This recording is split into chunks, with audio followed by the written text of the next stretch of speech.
নমস্কার, আপনারা দেখছেন জেলার ১ নম্বর online TV channel Birbhum RC TV. আপনাদের সঙ্গে আমি শুভাশিস। শুরু করছি আজকের সংবাদ। বিস্তারিত সংবাদে যাবার আগে দেখে নেব সংবাদ শিরোনাম। সিউড়ি পৌরসভার সচেতনতা শিবির।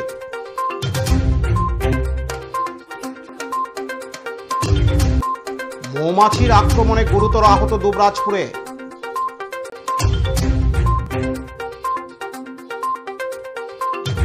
পুলিশকে ইট পাটকেল মারায় বিক্ষোভকারীদের গ্রেপ্তার মুরারোয়ে।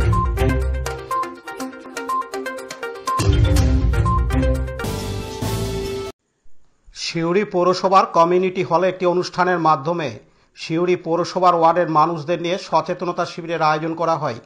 সেই সঙ্গে প্লাস্টিক বন্ধসহ আবর্জনা ফেলার বালতির ব্যবহার পৌরসভা থেকে দেওয়ার কথা বলা হয় এবং কেউ যদি নিষিদ্ধ প্লাস্টিক ব্যবহার করে তাহলে তাকে দিতে হবে ফাইন, যা সর্বনিম্ন ১,০০০ টাকা থেকেও বেড়ে দাঁড়িয়ে ১,০০,০০০ টাকা হতে পারে। এমনটাই জানান সিউড়ি পৌরসভার চেয়ারম্যান উজ্জ্বল চট্টোপাধ্যায়। এদিন তিনি আরও জানান যে আগে আমাদের প্রশাসনতে একবার আমরা ভিজিট করেছিলাম, বিশেষ করে প্লাস্টিক নিয়ে। তো এইবার এই মুহূর্তে আমাদের সরকারি যে রুলস, বিশেষ করে সুডা, যেটা আমাদের স্টেট আরবান ডেভেলপমেন্টের পক্ষ থেকে আমাদের একটা ফাইন সিস্টেম চালু করেছে। ম্যাডাম যেটা বললো, ফাইনটা তো মূল কথা নয়, আমাদের যে শহরবাসীকে সচেতন করতে হবে আগামী দিনে তার নিজেদের স্বার্থে বা পরিবারের স্বার্থে, পরিবেশ যাতে ঠিক থাকে তার জন্য আমাদের পৌরসভার পক্ষ থেকে যে আমাদের নীল আর সবুজ যে বিনগুলো দেওয়া হয়েছে, আরও কিছু বাকি আছে, সেটা আমরা খুব দ্রুততার সামনের মাসেই দিয়ে দেবো এগুলো কমপ্লিট করে। তো এইবার যদি আমাদের মানুষ সচেতন না হয়, আমাদের সঙ্গে সব পৌরসভার সঙ্গে না থাকে, তখন তো আইন তো নিতে হবে। তো আইনের জন্য তার জন্য তো লিগেল আমাদের অ্যাডভাইস সেল আছে, তাদের কাছে পরামর্শ নেব।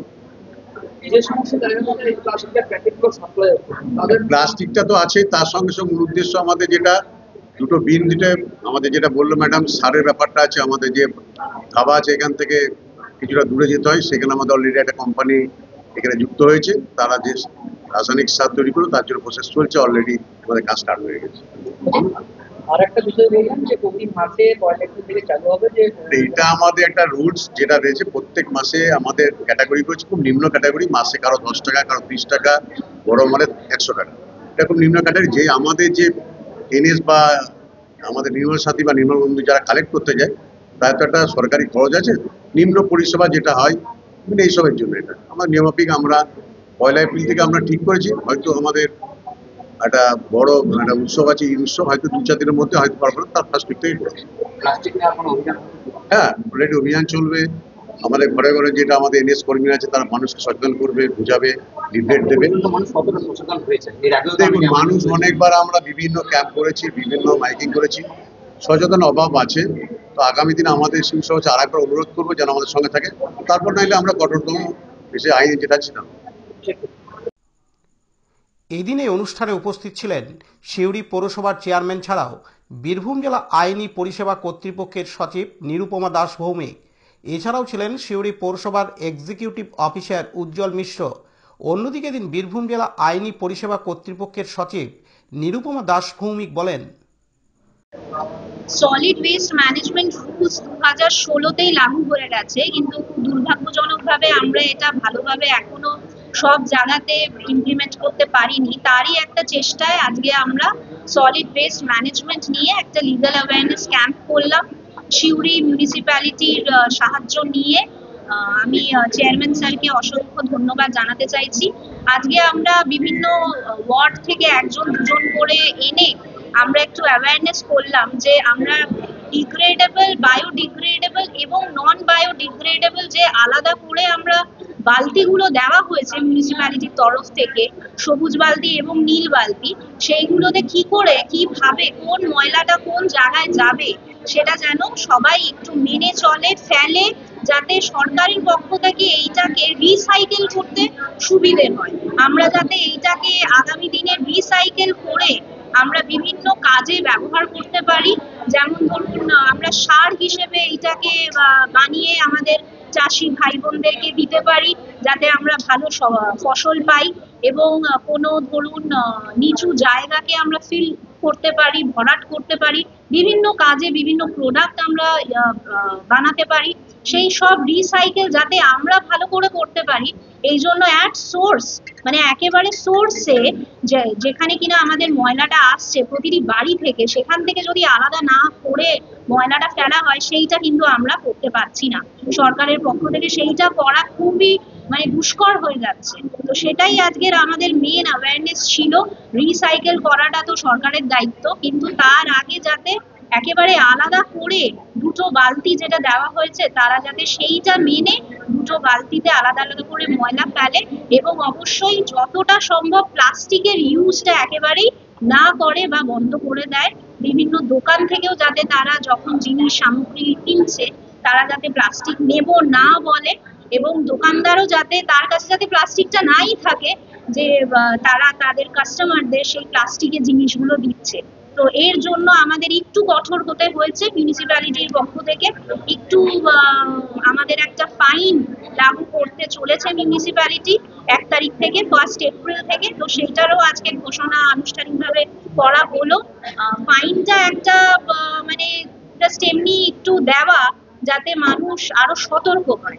ফাইনটা আমাদের উদ্দেশ্যটা নয়, ফাইনটা এটার জন্যই যাতে মানুষ একটু মেনে চলে সবকিছু। আমাদের একেবারে মূল উদ্দেশ্য হচ্ছে পরিবেশ দূষণ যতটা কমানো যায়, আর যতটা সলিড ওয়েস্ট কমিয়ে আমরা আগামী দিনে পরিবেশ দূষণ থেকে মুক্ত সিউড়িকে করতে পারি এবং গোটা বীরভূম জেলাকে করতে পারি, সেটাই আমাদের উদ্দেশ্য। সিউড়ি পৌরসভার পক্ষ থেকে একবার এই প্লাস্টিক বন্ধের জন্য অভিযানে নেমেছিল, তাদেরকে বিভিন্ন জায়গায় ব্যবসায়ীদের মধ্যে বাধা নির্ভর করতে হবে। তো সেইভাবে প্রশাসনিকভাবে কিভাবে তারা কিভাবে নামলে বা আইনি সহযোগিতা কিভাবে? হ্যাঁ, সেইটার জন্য আমি চেয়ারম্যান স্যারকে বলবো যে আপনাদের স্টেপ কি থাকবে একটু বলুন। পার্থ দাসের report, Birbhum RC TV, Suri. এখন বিজ্ঞাপন বিরতি, ফিরে আসছি বিরতির পর। আরসি স্টাইল স্কুল ড্রেস এর বিপুল সম্ভার ও সামগ্রী একই ছাদের নিচে। এখানে যে কোনো স্কুল, কলেজ, বেসরকারি শিক্ষা প্রতিষ্ঠান, সিকিউরিটি গার্ড, কেটারিং এর ইউনিফর্মও তৈরি করা হয়। এখানে প্যান্ট, শার্ট, স্কার্ট, জুতো, মোজা, সোয়েটার, ব্লেজার, টুপি, বেল্ট, টাই, জলের বোতল, টিফিন বক্স ও অন্যান্য ইউনিফর্ম সেলাই ও সাপ্লাই করা হয়। এখানে নামি দামি কোম্পানির প্যান্ট, শার্ট, পাঞ্জাবি, পাজামার পিস ও থান কাপড় পাওয়া যায়, যেমন বিমল, রেমন্ডস, ডোনিয়ার, কেলভিন। এখানে গিফট আইটেম, আধুনিক ডিজাইনের কার্পেট, ডাইনিং কভার, পাপোশ, পর্দা ইত্যাদি পাওয়া যায়। বিশেষ প্রস্তাব, প্যান্ট, শার্ট, ব্লাউজ, চুড়িদার, সেলাই ও ফলস পার করা হয়। যোগাযোগ করুন 9883752306। ঠিকানা দুবরাজপুর, ফ্যাশন এক্সপ্রেসের পাশে। ফিরে এলাম বিরতির পর। দুবরাজপুর পৌরসভার 12 নম্বর ওয়ার্ডের নায়কপুকুর এলাকায় গাছে থাকা বিশালাকার মৌচাকে ঢিল মারায় মৌমাছির দল আক্রমণ চালালো বেশ কয়েকজন পথ চলতি মানুষের উপর।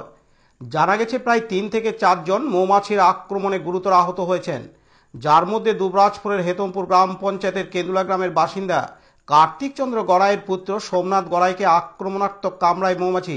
তাকে প্রথমে দুবরাজপুর গ্রামীণ হাসপাতালে নিয়ে যাওয়া হয়। সেখানে তার সারা শরীর থেকে মৌমাছির হুল বের করা হয়, পাশাপাশি চিকিৎসাও করা হয়। কিন্তু ওই ব্যক্তি ঘন ঘন বমি করায় কর্তব্যরত চিকিৎসক তাকে সিউড়ি সুপার স্পেশালিটি হাসপাতালে স্থানান্তরিত করেন। এদিন হেতমপুর গ্রাম পঞ্চায়েতের কেন্দুলা গ্রামের বাসিন্দা সম্পর্কে জেঠতুতো দাদা দীপক গড়াই জানান, দুবরাজপুর 12 নম্বর ওয়ার্ডে আমার জ্যেষ্ঠ ভাই সাইকেল নিয়ে কিছুক্ষণ আগে আসছিল। হঠাৎ কিছু মৌমাছি এসে ওকে আক্রমণ করে ও সেখানেই লুটিয়ে পড়ে। ও আমাদিকে স্থানীয়রা সঙ্গে সঙ্গে খবর দেয়। আমরা খবর পাওয়া মাত্রই গ্রামীণ হাসপাতালে এনে তাকে চিকিৎসা করাই। ও খুবই গুরুতরভাবে জখম হয়েছে। প্রায় 4-5 জন হয়েছে। তাদের অবস্থা বেশ আশঙ্কাজনক অবস্থা। তার মধ্যে এর অবস্থা বেশি আশঙ্কাজনক। স্থানীয়রা যথেষ্টভাবে তাকে পাশে নিয়ে যায়, ও জল টল দেয়, আর দেয়, ও তারা খবর দেয়। খবর দেওয়ার সঙ্গে সঙ্গে আমরা ওখানে পৌঁছে যাই। পৌঁছে গিয়ে সঙ্গে সঙ্গে তড়িঘড়ি গ্রামীণ হাসপাতাল মানসা এনে ডাক্তারবাবুকে ব্যাপারটা খুলে বলি। ডাক্তারবাবুরা সঙ্গে সঙ্গে ট্রিটমেন্ট শুরু করে দেয় ও তার ট্রিটমেন্ট চলছে। মুড়ি ভাজাতে গিয়েছিল, মুড়ি ভাজাতে গিয়ে ও একটু দেরি হয়েছে, সাইকেল নিয়ে ওই দিক থেকে আসছিল। স্থানীয়রা ডিল মেরে দেয়। ডিল মারার কারণেই কয়েক হাজার মৌমাছি এসে ওর শরীরে আক্রমণ করে একদম সেখানে লুটিয়ে পড়ে মাটিতে। লুটিয়ে পড়া মাত্রই স্থানীয়রা কিন্তু আমাদের খবর দেয় যে এরকম কেন্দুলার সোমনাথ গড়াই। আমি তড়িঘড়ি আমার জেসিতে ভাই হচ্ছে, তড়িঘড়ি ছুটে গিয়ে সঙ্গে সঙ্গে ওকে গ্রামীণ হাসপাতালে নিয়ে আসি। সোমনাথ গড়াই, পিতার নাম কার্তিক চন্দ্র গড়াই, বাড়ি কেন্দুলা, হেতমপুর পঞ্চায়েত অন্তর্গত, বয়স 40। আপনার নামটা? Deepak Garai. Laltu Mukherjee report, Birbhum RC TV, Dubrajpur. এখন বিজ্ঞাপন বিরতি, ফিরে আসছি বিরতির পর। সব থেকে ভালো চিকিৎসা সবচেয়ে কম খরচে, সবচেয়ে কম খরচে। সব থেকে ভালো চিকিৎসা সবচেয়ে কম খরচে, সবচেয়ে কম খরচে। বিশ্বমানের স্বাস্থ্য পরিষেবা মিলবে দিনে রাতে, বিশ্বমানের স্বাস্থ্য পরিষেবা মিলবে দিনে রাতে। মণি মহেশ হসপিটাল, মণি মহেশ হসপিটাল, মণি মহেশ হসপিটাল, মণি মহেশ হসপিটাল। মণি মহেশ হসপিটাল, দুবরাজপুর, বীরভূম। ফিরে এলাম বিরতির পর। বীরভূম জেলার মুরারই 1 নম্বর ব্লকের সন্তোষপুর গ্রামে একটি লরির দুর্ঘটনাকে কেন্দ্র করে স্থানীয় গ্রামের লোকেরা রাস্তায় বিক্ষোভ দেখায়। খবর পেয়ে মুরারই থানার পুলিশ এসে বিক্ষোভকারীদের হটাতে গেলে বিক্ষোভকারীরা পুলিশকে দেখে তাদের উপর চড়াও হয় এবং পুলিশকে লক্ষ্য করে ইট পাটকেল ছুটতে থাকে। শুধু তাই নয়, পুলিশকে মারার জন্য ধাও করে স্থানীয় বিক্ষোভকারীরা। এই ঘটনাকে কেন্দ্র করে চরম উত্তেজনার সৃষ্টি হয়। পরবর্তী ক্ষেত্রে পুলিশ বিক্ষোভকারীদের 8 জনকে চিহ্নিত করে তাদের গ্রেপ্তার করে এবং তাদের রামপুরহাট মহকুমা আদালতে পাঠিয়ে দেয়। দীপু মিয়ার report, Birbhum RC TV, Murarai. আজকের সংবাদ এই পর্যন্ত। পরবর্তী সংবাদের জন্য চোখ রাখুন বীরভূম আরসি টিভির পর্দায়। নমস্কার।